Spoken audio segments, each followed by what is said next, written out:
All right, buckle up, because what you're about to hear is not your average bond hearing.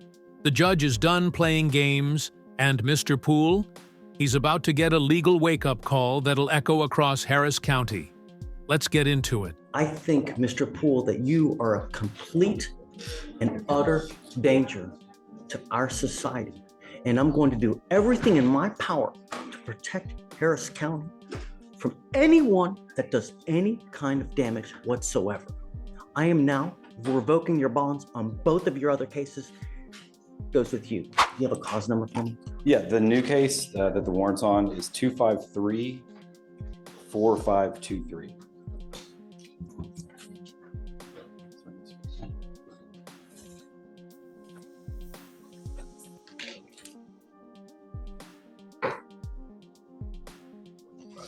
Chip and I are aware that there's a lot more to this story, and we think it's going to get straightened out. Let me express my extreme disappointment with you, Mr. Poole.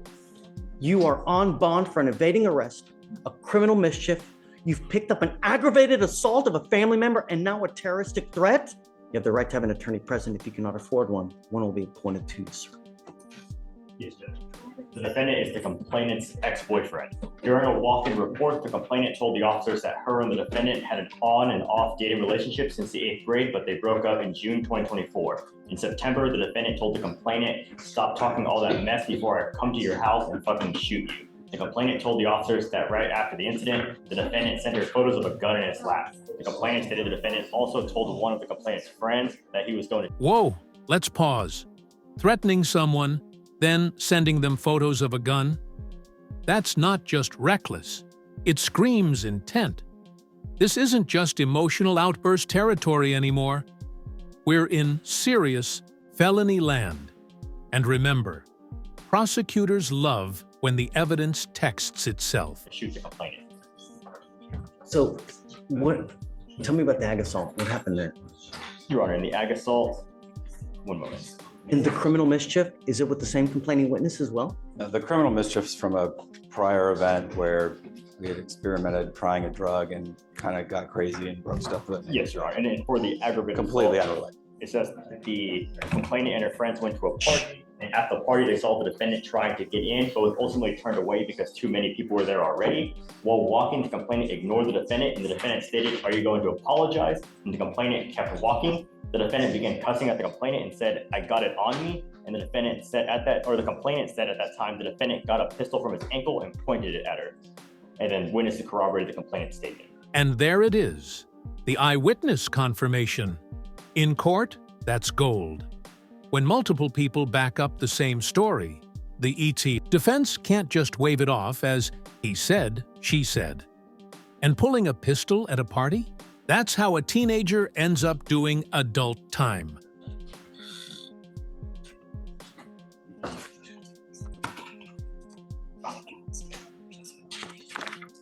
And Your Honor, there's also a pending terroristic threat out of Galveston as well for the same complaining witness. Yes. Did you know about this? I did not know about that. Do you have an open case in Galveston as well? I think, Mr. Poole, that you are a complete and utter danger to our society.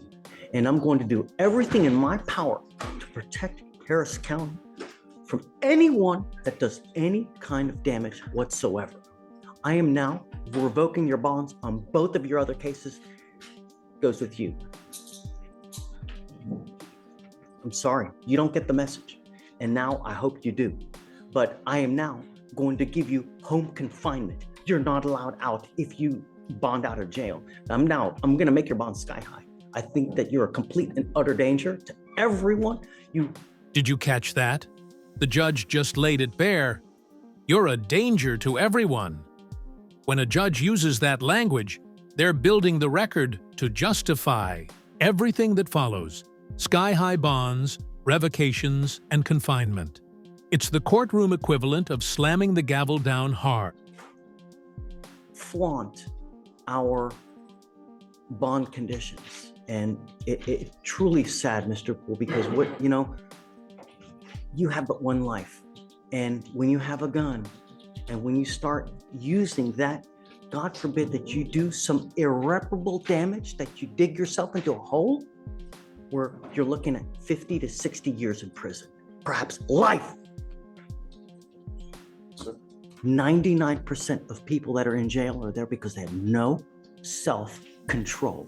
They either use something, they are on something, and they get upset. They wig out without thinking, if I say this, what's gonna happen? If I do this, what's gonna happen? It's unacceptable. And now I will do everything, like I said, in my power to protect Harris County. So if you do get out, you must remain home confinement. You're not allowed out.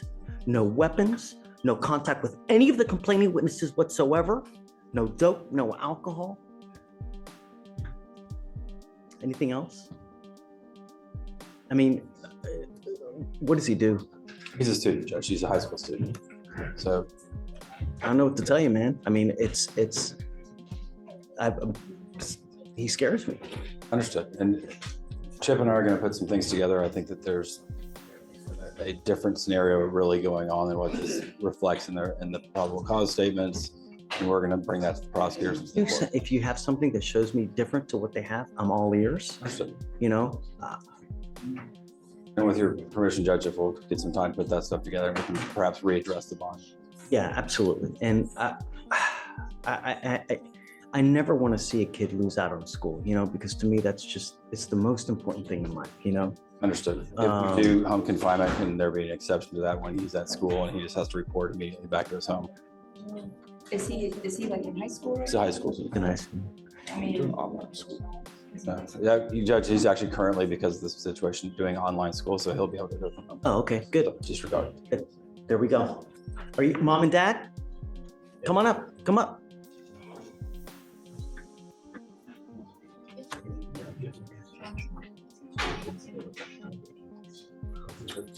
Come over.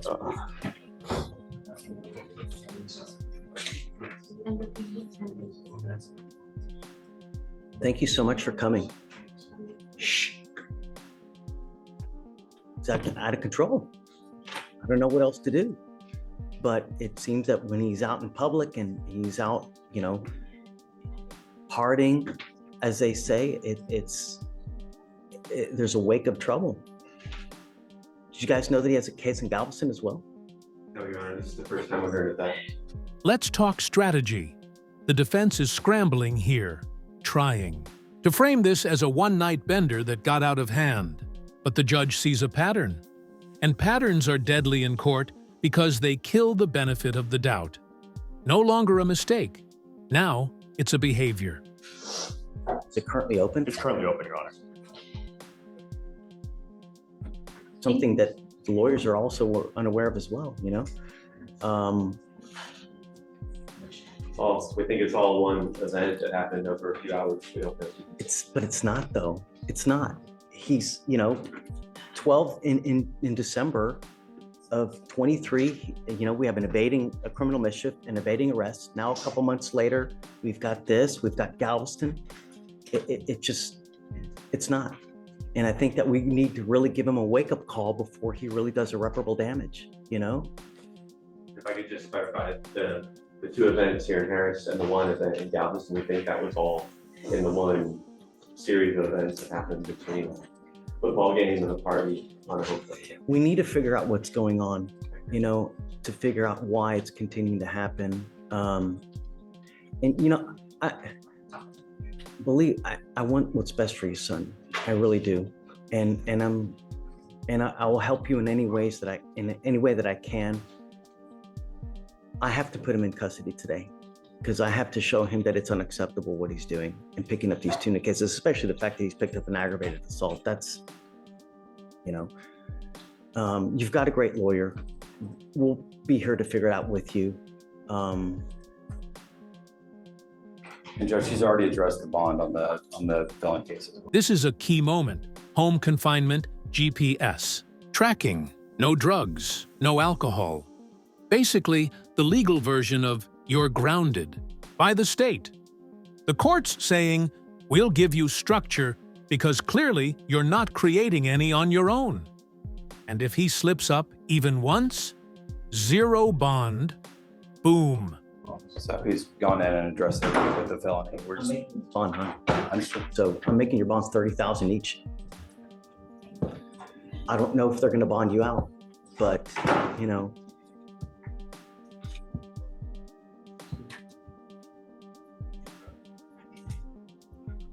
If you do get out, you better be on your best behavior, and you are not to go anywhere. What I'd like to do is, I'm gonna take him in now. I'd like to do an evaluation. It's called a TRAS to see what the best way of going forward. We have clinicians that can sit there and evaluate him, talk to him, figure out what's going on, and perhaps boot camp is the right way. Perhaps, we have these other things that we have at our disposal to see how we go forward, because I just don't know. I don't know what's going on in his life. I don't know what he's doing, what he's taking, We did already as part of the PTI, and they do want to increase him to YMAN. Say it again. They want to increase his level of supervision to YMAN. Who say that? Felony court? No, misdemeanor, but this is a part of the PTI. He's already completed the TRS this year, so because of the new law violations and how heinous they kind of are, they want them to do YMAN. Did you hear that? I did. Judge, again, I think that these probable cause statements are giving a skewed picture of what's So really that's going right. Let's not put the cart ahead of the horse. We'll give you. And now we're talking. Next steps: TAS evaluation, Scram monitor, random UAs. Translation: the court wants to figure out, is this a kid who made bad choices or a danger spiraling out of control? Either way, the system's about to wrap him in a web of monitoring, like never before. Time, and then if you see something different, just come back and let me know. Okay. Do you have any questions? No. If you need anything, always come back. We're here. We'll help you out in any way that we can. And sometimes some kids are harder to reach, but we'll do everything on our power to reach them one way or the other. So we got you. Okay. We'll take care of you one way or the other. Okay. All right. He goes with you. Oh yeah. I'm going to do a mow up. So hold on, Stephen, hold on. Mr. Poole, I'm entering in what's called the Magistrate's Order for Emergency Protection that identifies SM as a protected individual. You're not to commit family violence or an assault against this person, commit an act in furtherance of an offense under section 42.07 to the Texas Penal Code, which is the stalking statute. You cannot threaten, harass, use another person to communicate a threat or harassing behavior. You cannot be in possession of a weapon or go within 200 feet of where the person works. If you violate this court order, the state can and will file a violation of protective order, and you violate those conditions, I can have a hearing to hold you at no bond. Zero bond, and I will do it in a heartbeat to protect every person of Harris County. Do you understand, Mr. Poole? Okay, all right, we'll have him sign it, and then.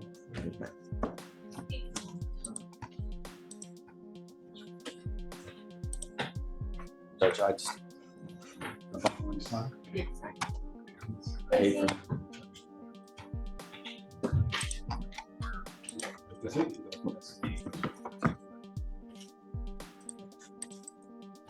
Do you know that they are 100? It's on to him. Do you know that they're 100% going to? What do you want? I don't know.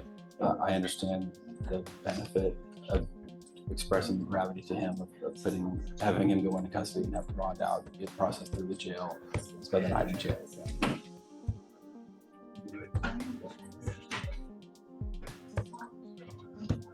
How much you think? That I'm not gonna do. I think that's all right. All right, I'll do that. I'm gonna do it on all of them. Okay, and then okay. Thank you, Judge. But I'm expecting him to, home confinement with GPS monitor. On the other ankle, I'm gonna put a scram, so I know that he's not using alcohol as well. And just the random UA, so we know he's not using. Okay, understood. And he will auto-populate on Monday's docket. If they do bond him out between now and then, we still need him to come here to sign for conditions, okay? And that's it. Okay, thanks. Thank you, Judge. Appreciate it. So 10 on all of them. 10 on pool, 10.